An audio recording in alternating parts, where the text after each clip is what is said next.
Alright, welcome to patch 14.8 of League of Legends. As always, my name is Chris, and joined with me is my friend Jason.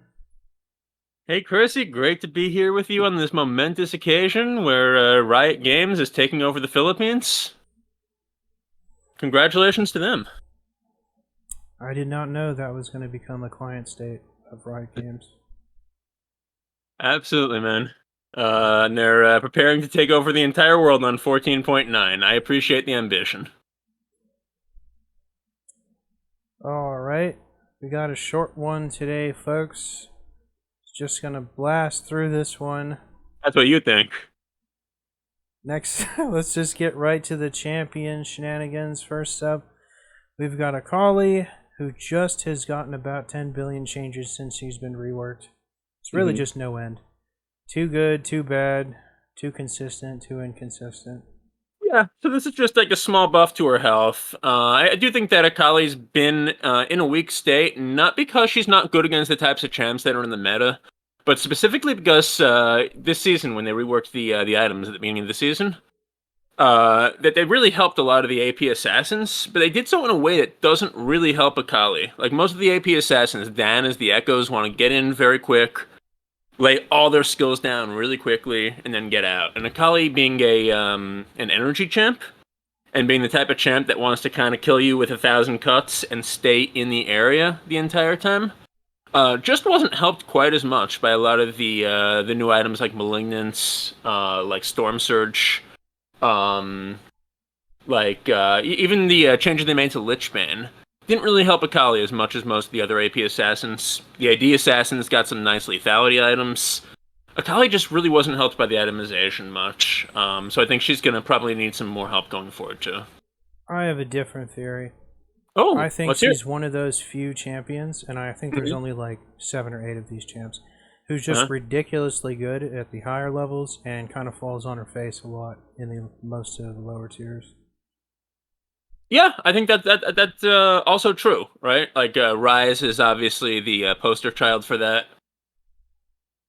Um, yeah. Who are some of the other ones that are like really high tier only? Azir, Cassiopeia. Oh, Azir is a good one. Yeah, yeah, yeah. But I think some of those champions have been easier to balance than Akali, maybe because they use more classic itemization. But I think you do make a very good point there, right? You're never going to be able to perfectly balance Akali, so she feels good both at the high and low tiers of the game. Alright, next up, we've got Speaking my of, boy Azir. We've got less health regeneration, but that tends to be pathetic amongst any character in his class anyway. mhm, And then we've got a nerf on his W base damage. that's pretty big, right? It's definitely big in the early game. It's really Well, annoying the last hit with him in the laning phase. well, the early game, rank 1, it didn't change. Oh, but this is the first thing you, is this or Q the first thing that you, skill? It's a rise, right? There's an argument for both, but you kind of have to max your Q first, or you just have like no mobility essentially. Oh, okay, so this won't actually hurt the early game because rank 1 it's the same damage. It's just as you scale into the mid and late game, it'll be 5 to 10% less from the soldiers. Just another nail in the coffin. Only 5% less because they didn't touch his ratios on this one. Yep. But yeah, I have been confused at some of the nerfs he's received. I guess just because he's good at getting through some of those Uber tanks. Well, that's what he's supposed to be good at late game. I agree. I agree. But I guess like there's so many of those around that he got too good. Yeah, I'm kind of with you. These are a little bit head scratching. I don't But really have yeah, much of an opinion anymore. They like this is a pretty gentle nerf. that huge nerf he got several months ago just about Hmm. broke me. Yeah, I remember that. You were not the same for weeks. It's just so disappointing, especially if you're one of the people that remembered like the state he came out in like 6 or 7 years ago. So it's just kind of depressing. Alright, next up, Briar, who, much like Akali, has also had an extremely turbulent short time in the game so far. Just Uh-huh. about a nerf almost every patch.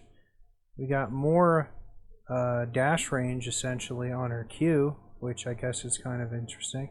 Has kind of a goofy animation, you just kind of blink almost. And then we got less attack speed on overall on her W. Hmm. Yeah.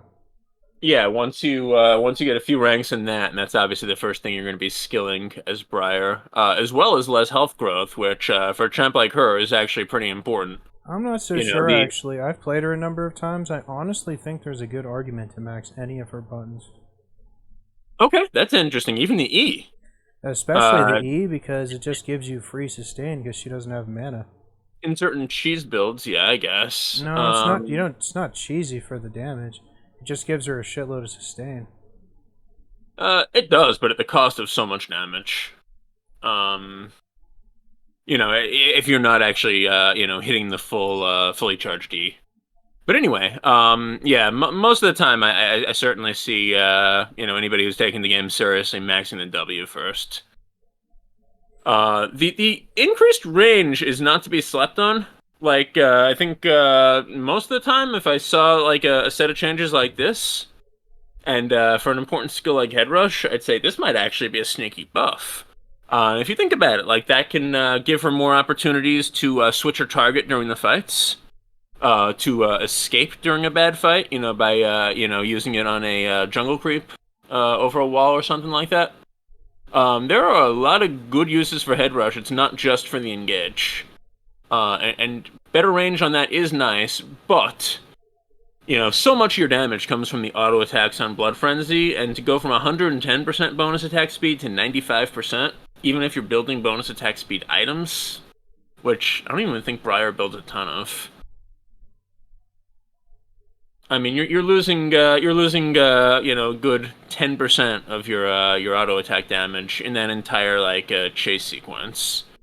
So this is gonna hurt her, but I don't know. Briar is such an annoying champ when she sticks to you.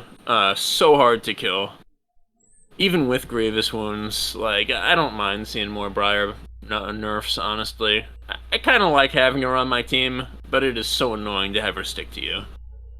What do you think? Nerf overall, right?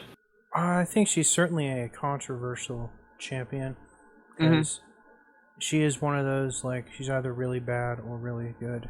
Personally, I'm just really happy with the change they made to her passive, which gives her a lot of incentive to build a lot more tank items now. So Mm-hmm. yeah, Yeah. She used to go complete glass cannon uh, and still sometimes be unkillable. I like her.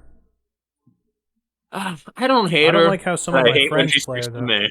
A lot of my friends play her really glass cannony though. Yeah, I mean, there's an argument to be made for both styles. I do actually favor the tanky style. You stick and you just Yeah. survive forever, She's but absolutely silly with like 5 or 6 thousand health. she is. But I think like the downside of that is you give the opponent enough time to escape, eventually their whole team's going to start sticking up. So you really need to be engaging where you have backup, and that's hard to do with Briar because you can't completely control her.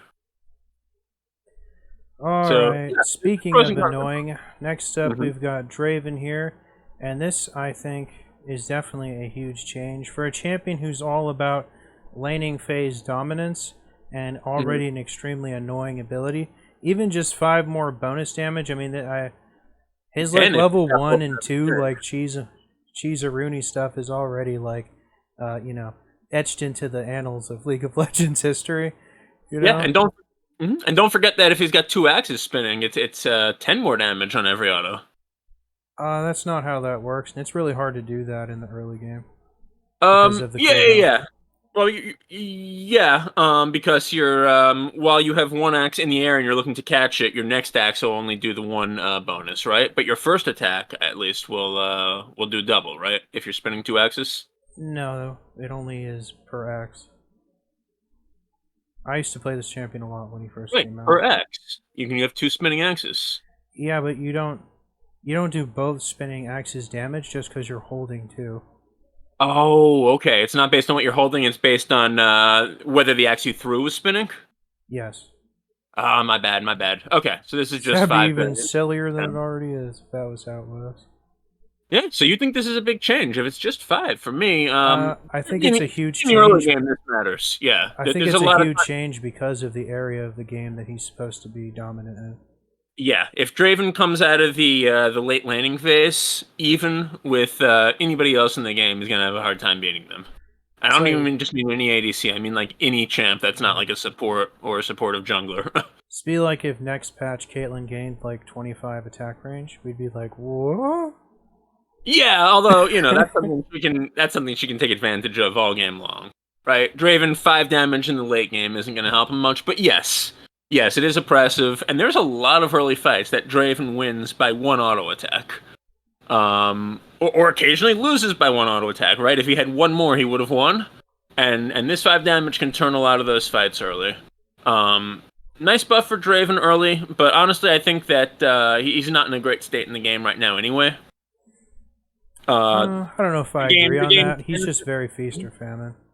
the game tends to favor the late and mid game right now, I'd say. In addition to that, there's so much mobility in the game that Draven has a very hard time getting away from the champs that want to catch him. I don't think he's in a bad place right now, just by the nature of how his like Q works. On top of like the fact that he can already do standard crits, he'll always be one of the hardest hitting people in the late game. I'd certainly rather have a Draven on my team than like an Aphelios right now. That's But yeah, definitely. yeah. But I'd probably rather have someone more mobile, somebody with a little bit more safety for themselves. A Xayah, for example, that can still put out absurd amounts of damage when she gets fed. Yeah, she's good too. Yeah. Or Jinx, who is hard to protect, but can absolutely blow up an entire team in those late mid game fights. Yeah, she's good too. Yeah. There's a lot of good ADCs right now, and I just think that Draven just doesn't have enough ways to protect himself. Yes, he's powerful. Yes, he's really, really good in that laning phase. But I actually think that he needed this buff, and still might be average at best. Alright, let's move on to Galio, who's also gotten a few interesting changes the last couple months. We've got more movement speed, good for him, probably needs that, and a shorter cooldown early on his Q, which, while the mana cost is still like ridiculous for what he needs out of this ability, I guess it's definitely good. And the movement speed is nice. It'll make it easier for him to first of all to get in between fights, but also to kind of wait in and hit a taunt more easily. Not to mention to get out of a poor fight if he's tanky enough. None of these will solve his core problems. Alright, next up, another one of my favorite champions. We got an interesting change here for Graves. Mm-hmm. Now, it's worth noting that when they lowered the standard critical strike multiplier from 200% to a laughable 175% a couple years ago, he also received a significant change to how his passive formula functioned. Basically, all you need to know is he's still going to hit harder than everyone else that doesn't have a multiplier to their critical strike effect, and that's always been true. But now he's getting a small bonus to where all of his pellets, he's just going to crit harder. That's Yeah, really so just the gist of it. Yeah, the crits will do more damage. And just to reset for anybody that doesn't know how Graves' crits work, whenever he fires a critical strike, he fires like a slightly differently shaped cone that's a little bit wider and has more pellets.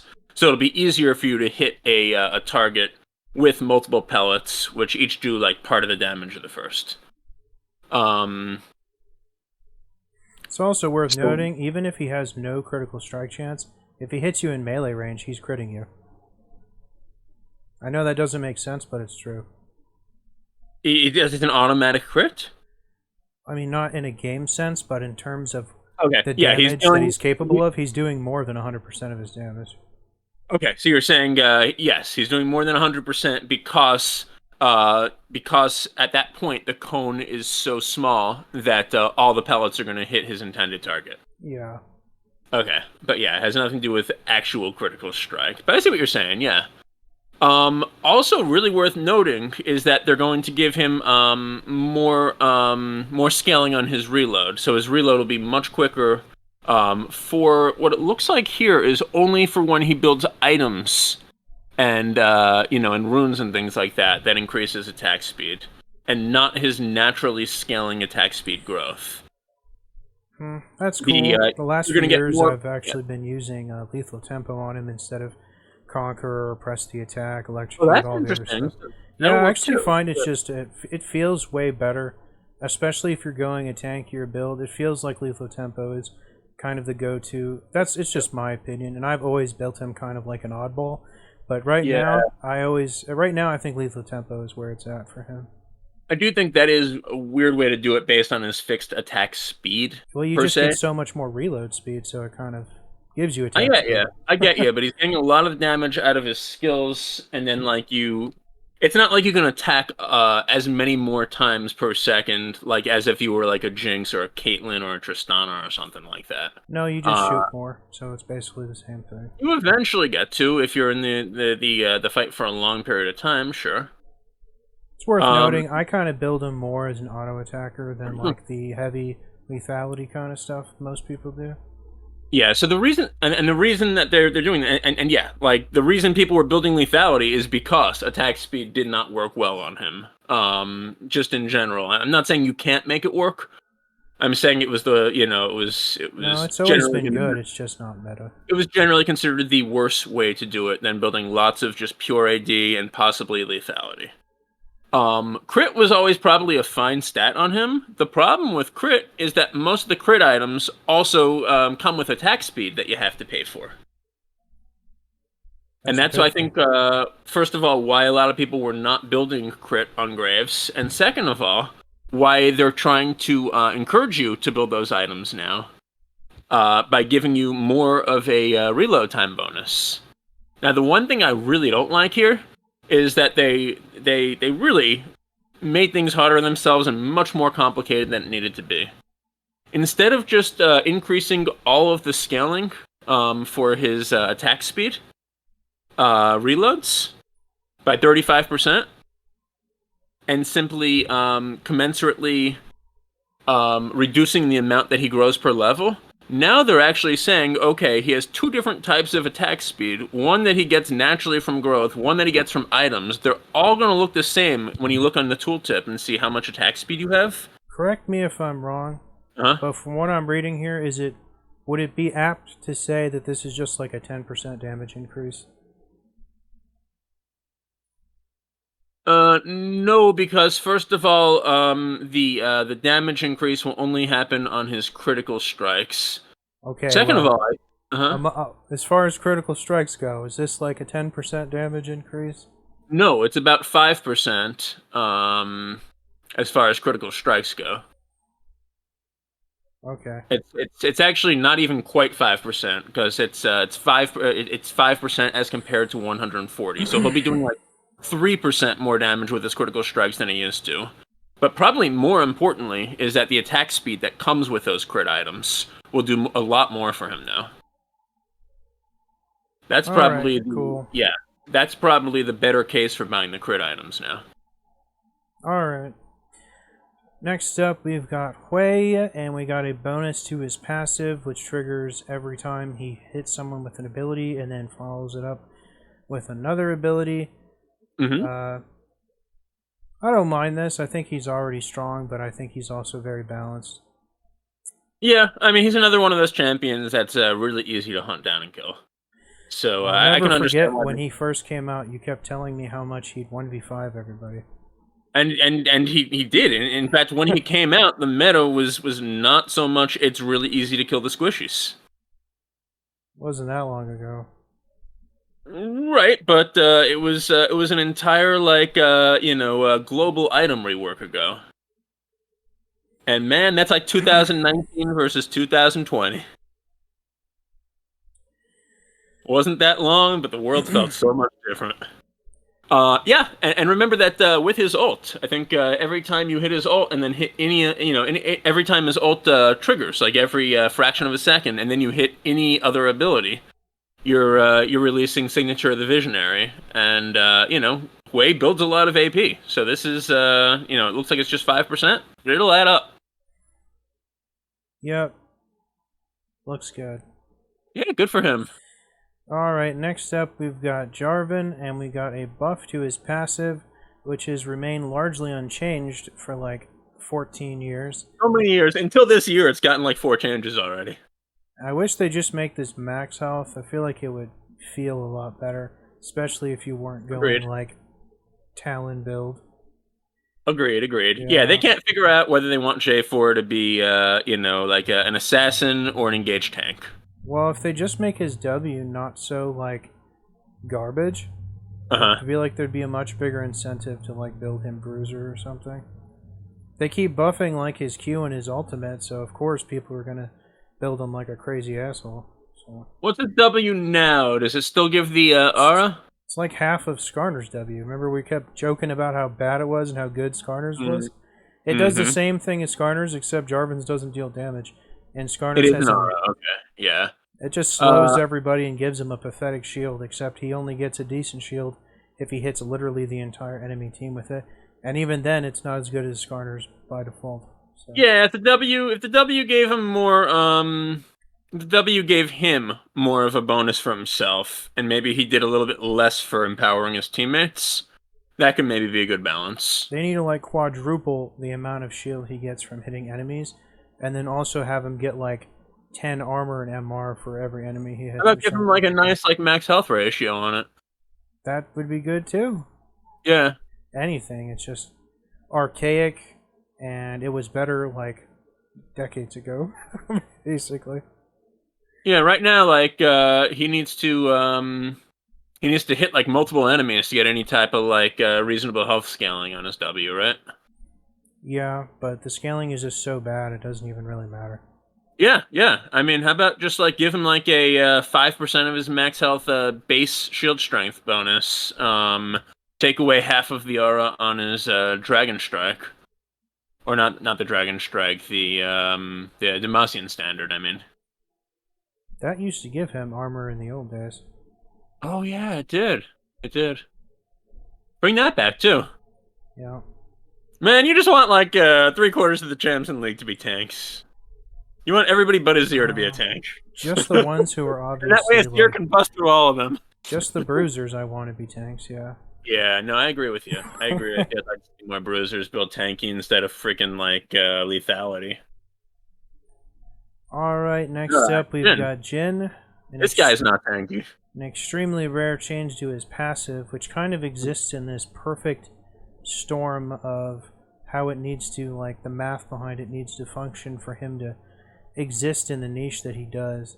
Thankfully, they didn't dick with any of the damage numbers. They're just increasing the amount of movement speed he gets from either his fourth shot going off or critting someone. Yeah, I actually like this a lot. This is its passive change is a much bigger change than Dancing Grenade, which I don't think we even need to talk about. But 4% extra movement speed, talking 15 movement speed for a couple of seconds. Think about like when they give a champ 5 extra movement speed, obviously as a permanent thing. That often changes their entire balance. Having so played a Jhin- lot of Jhin, he probably didn't actually need this. He gets a silly amount of movement speed in the late game from his passive.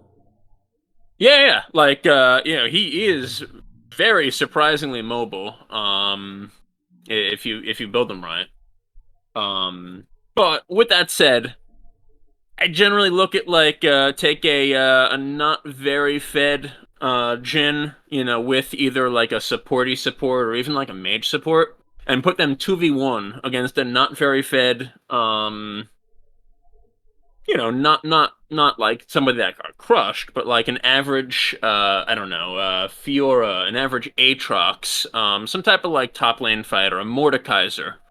I'm betting on the Fiora, the Aatrox, the Mordekaiser every time to 1v2 them successfully. Jin is just not in a great place in this meta right now. There aren't a lot of champs that are going to move close to him that are very spikeable. And so I really like this buff, because this will give him a little bit more opportunity to try and kite and outplay them. And as I for love the change to his Q, though, they Mhm. took away 1 base damage from all They're levels. memeing for the Force.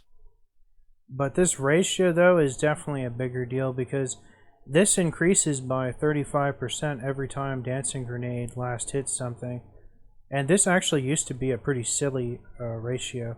I don't know how close this is to how it was when he first came out, but a couple of years ago they did nerf the ratio on Dancing Grenade by a fair amount. And granted, like, he does have a lot of AD on him, but most of his damage is coming from his fourth shots and maybe his ult. Like, Dancing Grenade is not how he's dealing a lot of his damage. True that. So yeah, I think the buff to his passive is the much bigger news story here, and I gotta say, I love it. Alright, next up we've got Kaisa with more bonus AD on her Q. Don't really Yeah. have much to say about it. It has been nerfed a bunch of times.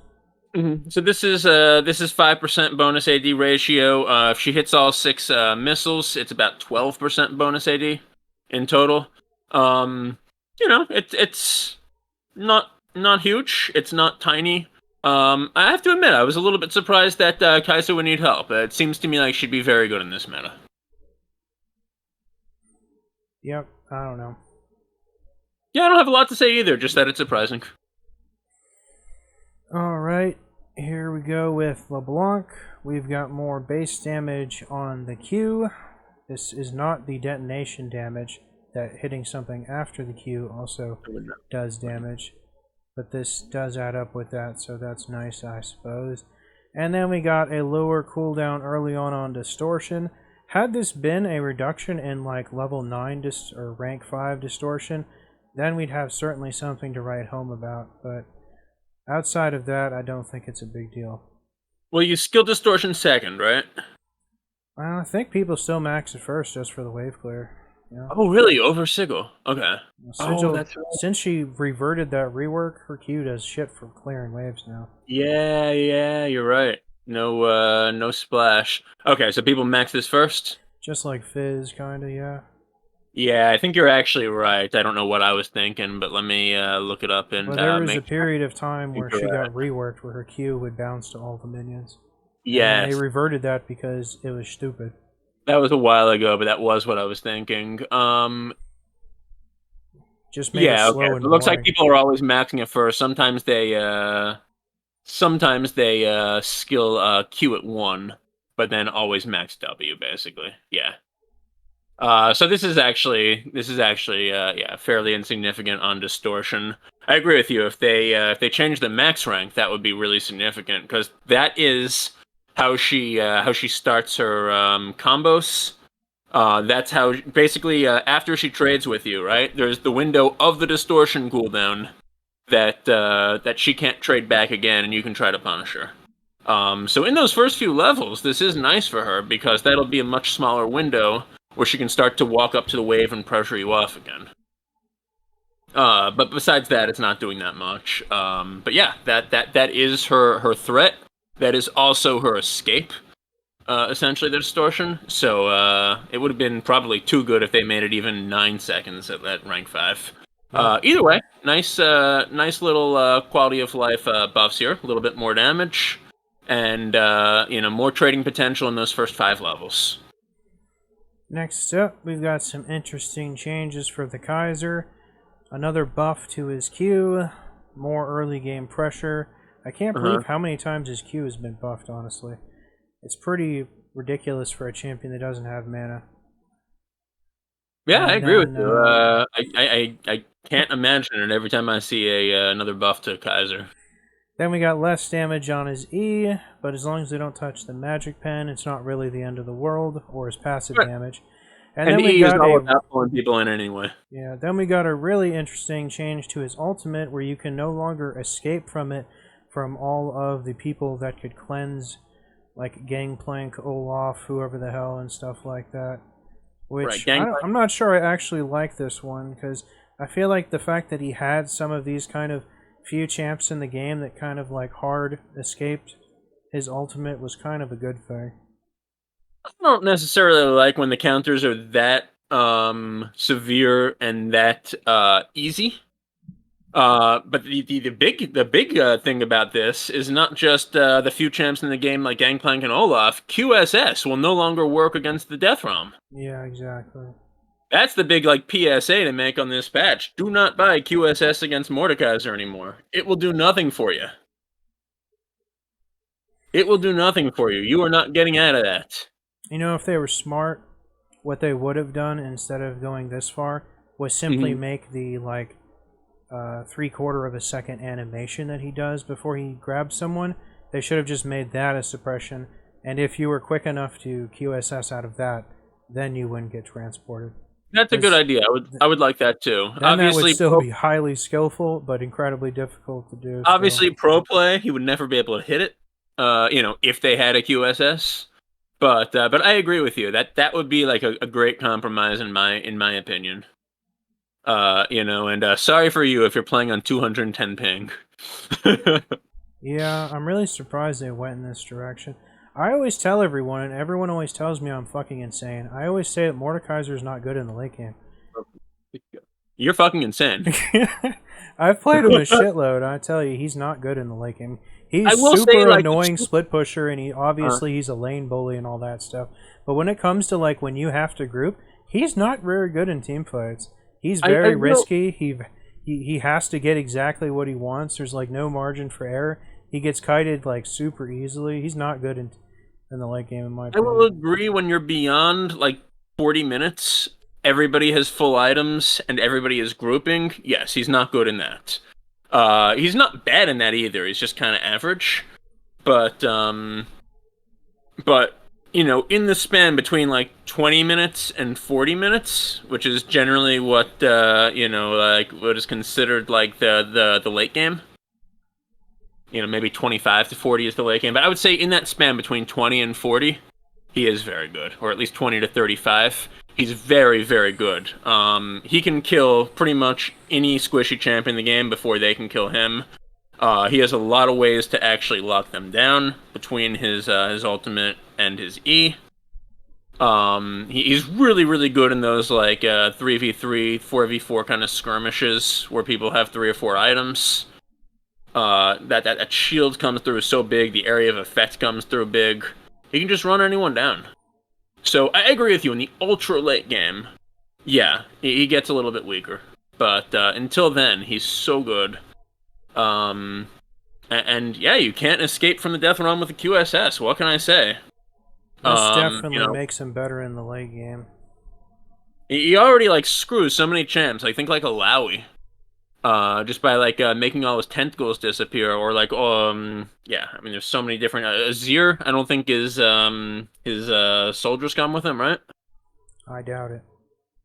Yeah, there's so many champs that he hard counters, and they just got rid of a few of his hard counters. The most annoying thing about that Death Realm is when he just like pulls the jungler in during a contested Baron. Like they gotta get rid of that. Like if somebody has Smite and has taken Baron damage in the last few seconds, he should not be able to. They should just fail if you use it on them. I don't see them ever doing that. I don't see them ever doing that either, but they should. I agree with that. Just stupid cheeselord stuff. Alright, next up we've got Olaf, and we got even more bonus monster damage on his Q. As if, I guess the last patch wasn't enough.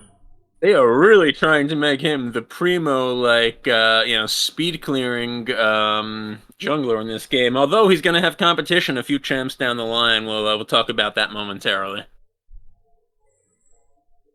Yep, not much to say about that. Yeah, like, Olaf is going to be an incredible speed clearer. Obviously still not a great ganker, but good at dueling in the jungle, great at speed clearing. That's what he's going to bring you in the jungle. Alright, next up we've got Rise. We got more slow from his non-enhanced W. And then we've got a lower cooldown early on his W also. So, if you can't be bothered to throw your 1 second cooldown E on someone, now this will slow them more. Yeah, better W. Someday they'll figure out a way to make Rise a balanced and playable champ. You don't think he's balanced? He's definitely not balanced. And I think Riot would even admit that. I think he's, in the last couple of years, I think he's probably been in the best, most stable shape than he has when he was going through all those reworks for a long time. I mean, that's like, saying that, the one survivor of a plane crash is in the best shape out of everybody in that plane. They're still crippled in the hospital. No, I just think he's meaningfully weak in the early game and rewardingly strong in the late game, and it takes him a long enough time to get to that point. He can't just have like Rod of Ages and tier and like destroy people. It takes him a long time to get enough points in his ultimate to where his Q bonus damage is crazy enough. Yeah, but I he think has good scaling. I think if you think Akali has a problem with high tier, low tier, like Rise would like a word with you. No, I think since they dumbed down Rise, about a year ago, they dumbed down Rise's kit substantially, probably for that exact reason. I think Akali's way more difficult to play. I don't think they. I don't think they. Rise is stupid simple now. He used to be annoyingly complicated to play. He's very simple now. I would say no, he's not stupid simple. Otherwise, you'd see a lot more of him, and you'd see much more balanced win rates between tiers. I don't think you don't see as much of him because he's so like bad. In even just like even just like his ultimate, it is a huge difference between high tier and low tier in coordinated and uncoordinated play. I mean, even if it was just that and nothing in the rest of his kit, you'd have a problem. It's like a TP for every. Okay. Let's just talk about Skarner instead. Pretty much, we've got a lot of buffs across the board. We've got more mana. We've got a better responsive Q. We got more damage on the Q, a cheaper Q. He can hold his Q longer. Yeah, just a lot of good things, honestly. Not a lot of nerfs that really feel. Yeah, just as a quick correction, the mana, the growth is reduced, and then the growth per level is increased. So just doing some quick math, I think it's overall a reduction to his mana, actually, a nerf. Well, that's a bummer, because that's kind of the one thing I noticed when I was playing around with him. It did seem like he ran out of mana kind of fast with all the queuing you'd be doing. Yeah, I just did some quick back of the napkin math. Even at level 18, I think he has slightly less mana. Well, don't have much to say about it. I thought with all of his incredible scalings that he would land net neutral to pretty strong, but I guess that is not the case. Well, yeah. So they gave him some across the board buffs on his Q and nerfs on his W. I would say overall, what you're looking at here is a buff probably. And they probably just said Skarner is not using his Q enough in his trading patterns in fights. Maybe even in the jungle clear. I don't know for sure. I've got an injury right now, so I've only played one game of Rift in the last couple of weeks, and it did not involve a Skarner, so I haven't seen him yet. But if you're not queuing, I don't know what you're doing with this champion, because this whole kit kind of revolves around in queuing things. I don't know. Maybe you're just looking for the right moment to impale someone. Alright. Don't have much to say about that. Alright, let's go over to Sylas, and I remember you were telling me how every game you have a Sylas jungle now last time. And that was before the last two patches, where his monster detonation damage was, I think, 45%. It's 100% now! Alright, Olaf, you've got competition. They're trying to make Sylas, aka Chip, the premier jungler in League of Legends.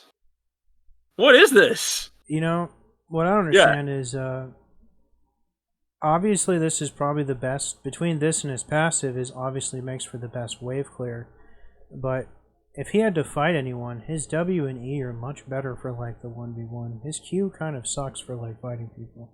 Yeah, but even a level 1 Kingslayer is like pretty effective, is it not? No. No? No. How much is it healing him? Not much, and it only heals him if he's almost dead anyway. Right, but that's what he's trying to do in fights, especially if he's fighting someone in the jungle. The cooldown Or on his generally W you're- is just probably isn't really low Uh-huh. enough as it probably should be.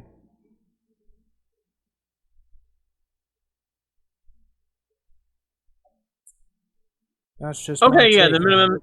Yeah, the heal is actually a little bit less than I thought. It seems like a lot when I trade with him early game. Well, it has been nerfed 7,000 times. That's true. That's true. As far as the E, like he can be effective without taking that up a lot. Like Chain Lash has a much shorter cooldown, and I think if you hit both chains, does it only deal damage once or does it deal damage twice? I don't know, but It's looking it's like it really only deals difficult to damage hit once. someone with the explosion effect, though.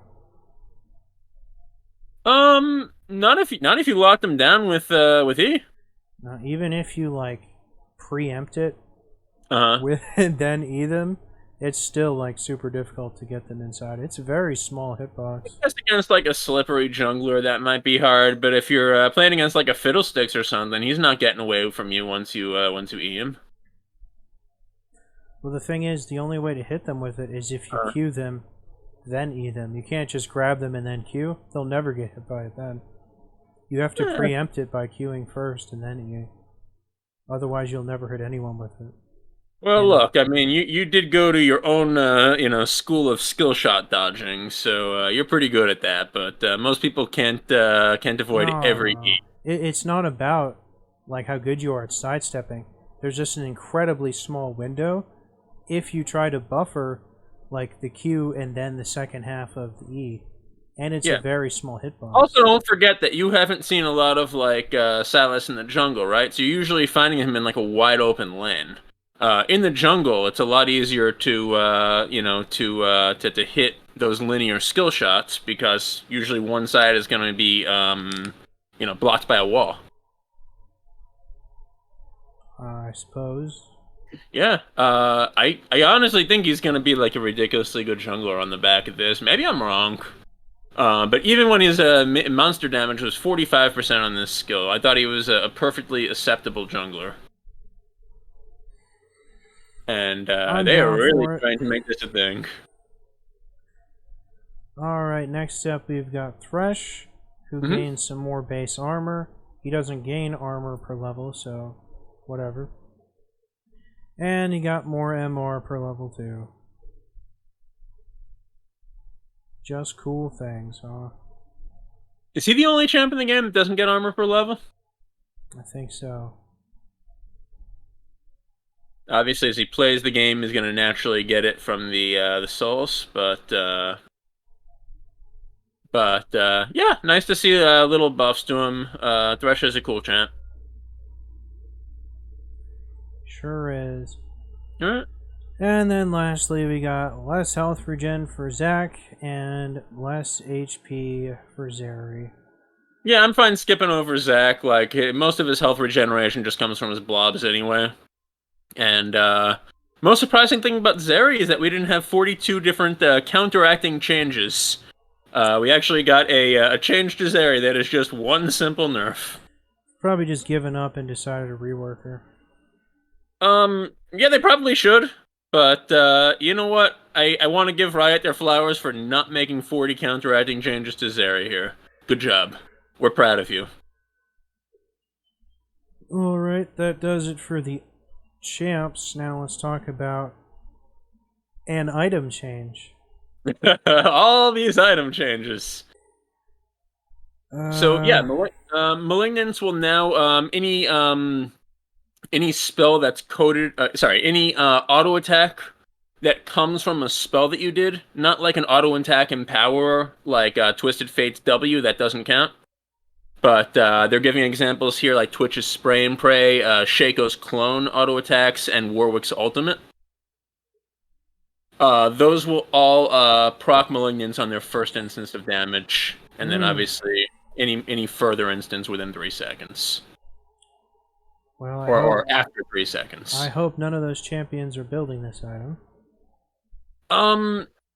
Yeah, I guess like I mean, so AP Twitch building this is interesting because he can proc it on every target and it lasts 6 seconds, so we can actually proc it twice on the same target. What?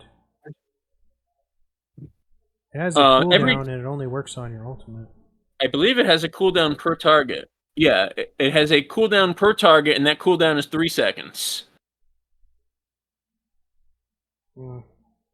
So, Spray and Pray lasts 6 seconds. He can proc it twice on the same target, and since Twitch is often hitting multiple targets with Spray and Pray,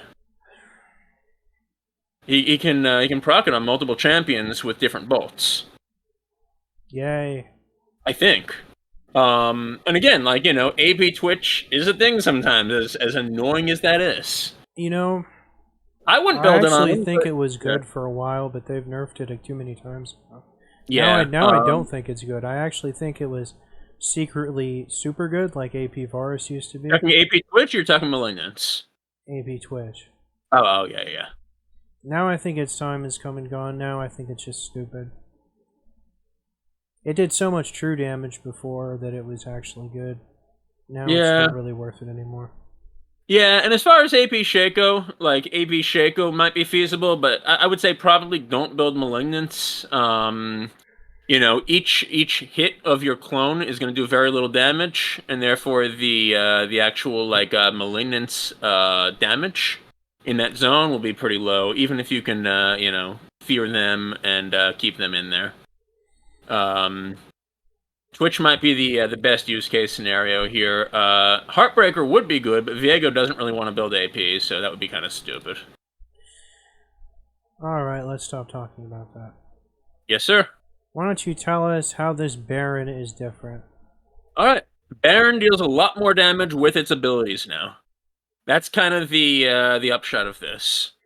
Baron deals a lot more damage with its abilities, especially the ones that are harder to hit, like the pull, the acid pool, which is very forecasted. So if you're fighting Baron and you actually think there's a chance that the enemy team will contest, make more of an effort not to burn the Baron, but to get out of the way of its skill shots, because it will do some significant damage if you just stand there and whack it now as a team. It's still no problem if it's an uncontested Baron. Just stand there and whack it. But if you think that the other team might send a few people to try and contest, be more cognizant of where it's firing its skill shots and try to get out of the way. I wish they would give Elder Dragon this treatment. Like, Baron is a sufficiently dangerous objective. Elder Drake, the only danger is that the enemy team is going to get into a team fight with you. Like, you can stand there and take damage from the Elder all day, and it's not going to change how the fight goes.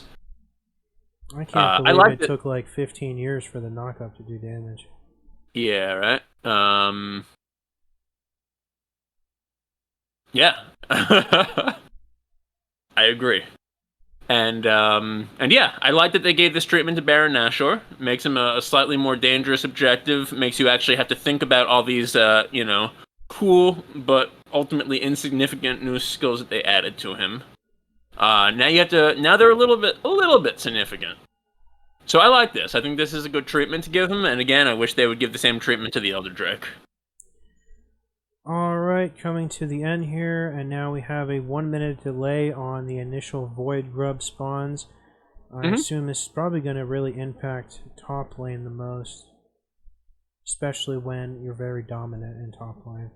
Yep, it'll also change the roam timings from bot lane. Neat. I would say even with a 6-minute spawn, and even with Rift Herald still spawning at 14, it'll probably be almost all games, both waves of Void Grubs will be taken, right? Sure. I would say so. And then Okay. lastly, we've got even more damage to turrets from collecting all of the void grubbling stacks. Who wants thing. split pushing? Yeah. I Uh, honestly don't even. I don't really like the void grub idea, to be honest. I think the Rift Herald was enough. yeah, I don't hate the void grubs. I think they're interesting. I like that they exist as that early game objective and reason for other lanes to roam. I don't know if more damage to structures is really the best way to do it. Maybe they should, yeah, maybe more range against structures, maybe more damage to enemy champions while you're around structures. Something for the siege game to encourage more fighting rather than just split pushing. I would say there. I don't know. I don't love the bonus, but I like the idea. And then, in fairness, they did. If you look, right below to the Hunger of the Void. Now, in order to get the oh, this isn't in fairness. This is actually making it easier. Yeah, in order to get the first little voidling that you send out, you now only need 4 stacks rather than 5. Cool. You still need 6 stacks for 2. I'm actually okay with this. I feel like this gives you a reward, like if you get a set of 3 and then you manage to steal one of them from the other team. This gives you a nice little reward when you win that fight 4-2, essentially. It felt like it was stacking too high at the end when it was like all you got was a little bit of damage for the first 4, and then 5 was this big bonus, and 6 was this big bonus. I'm okay with this, but yeah, this is really a lot more split pushing in the game right here. Well, that was awesome. Our favorite. All right, did we complete this in less than an hour? Sure did. The YouTube algorithms might like us for once. Well, that does it for 14.8. I like short patch notes. Yeah, it means I think the game is in a good state, and they're not changing too much that doesn't need to be changed. And more split pushing. I like that too. Of course you do. Yeah, that's the one thing I'm not crazy about. But overall, I'd say a pretty good patch of changes. The changes that were significant were all kind of in the right places. Not too many head scratchers. Not too many shufflings of deck chairs on the Titanic. Pretty happy with patch 14.8. And look, good PR as they take over the Philippines. Alright. See you guys next time. See ya.